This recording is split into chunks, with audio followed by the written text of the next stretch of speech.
Alright, how's it going? Today I'm going to be showing my 1 through 50 strategy on the Black Ops 2 map, Nuketown Zombies. Now this map, it's very hit or miss with a lot of people. You either love it or you hate it. For me, I like it a lot. This is the challenge, and it always has been. So you can see on this map, your perks drop in. It's one of the first maps where perks were randomized, so it's different every game. Even Quick Revive will spawn in a different spot. I didn't show every different spot for Quick Revive, but you will see coming up when I get all my points and stuff. I show every location, for the most part, for Jug, because it's important to see where you can get your Juggernog on this map. It's the most important perk, obviously, in Zombies. Build up your points early on, like every map. Then you buy your M14. Continue building points up until round 3 or 4. Just like every other map. This is basically a lot like Town. Town and this have a very similar feel in terms of how you play it, because it's a survival map. And it has Pack-a-Punch, unlike Farm. So you can see here, by the end of round 4, I have 7,000 points pretty much. You want to go through the blue house, which is where you're going to be training. Do not open the bottom door. Open the top door. And that's pretty much that. So you can see here, I buy Quick Revive, because you're going to want to get it at some point. But I bought it early on. Now, I show different gameplay of different games, obviously, because this is my different Jug location. So if you get it in the top up there, restart. If you get it back here, also restart. I mean, you could probably salvage it in that back spot or this back spot, but upstairs is a complete no. You can't. And this is the spot that you're going to really want it. Right there. I had to wait till round 16 to get it. Sometimes you got to wait till round 20. It just depends on the game. And the ray gun's a very integral part of this entire map, and also a Mustang and Sally. So once you've got all of that, once you've got your perks situated, you want usually to restart until you've got Jug and Pack-a-Punch in the backyard that you'll be training in.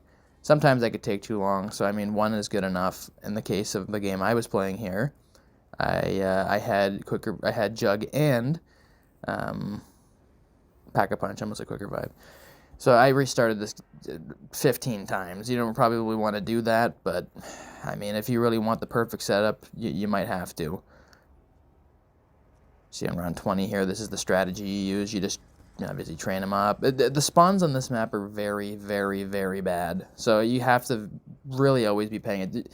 I always like to have something playing in the background when I'm playing a Zombies map. I like to have a podcast or other Zombies videos to keep me kind of engaged. Not this map. You have to have all of your attention on what you're doing. It just seems like all it takes is one odd spawn and your entire game is done. See, look at this. Like, they just spawn everywhere. They jump down from the top. They jump from the sides. They spawn from the ground. They spawn from the bushes. It's so much. And this is only around 20. I had to use, like I said, different games mashed together. My first game was the one I got 50 on.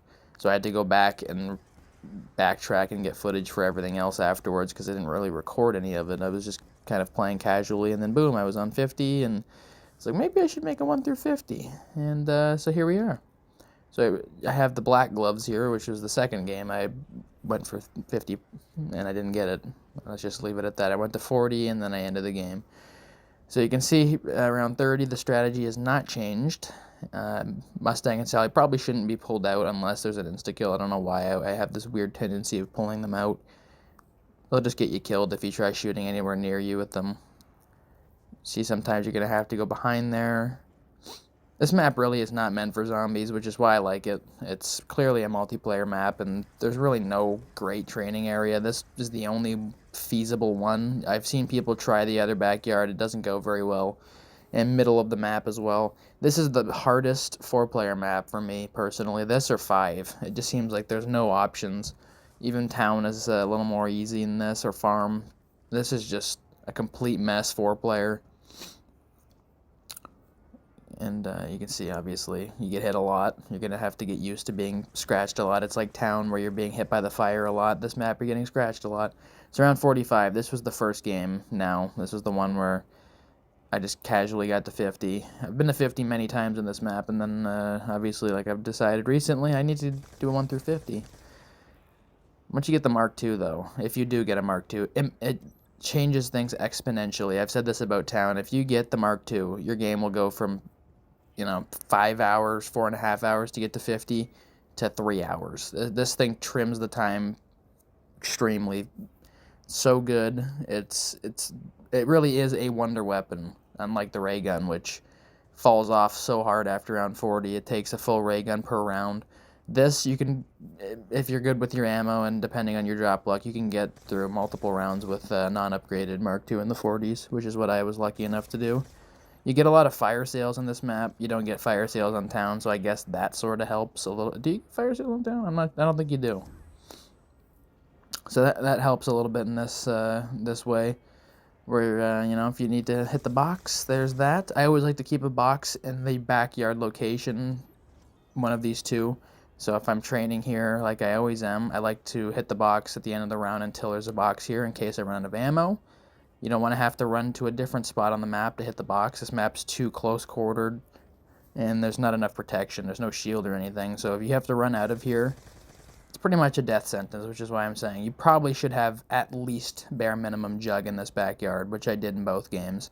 So this is 50 now, obviously. You can see the first game I had double tap in the backyard, which isn't the worst thing to have, I guess, but Pack-a-Punch and jug, those are really the two things.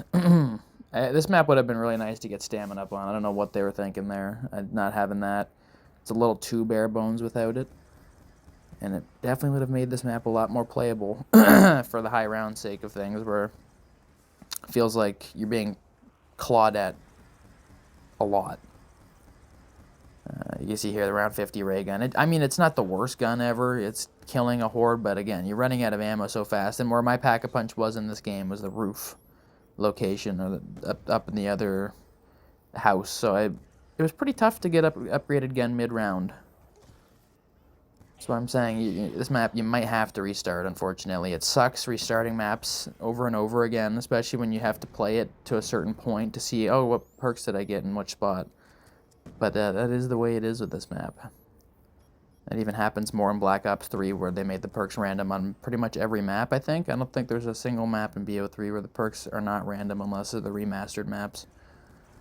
I'm not a big fan of the random perks. Never have been, probably never will be.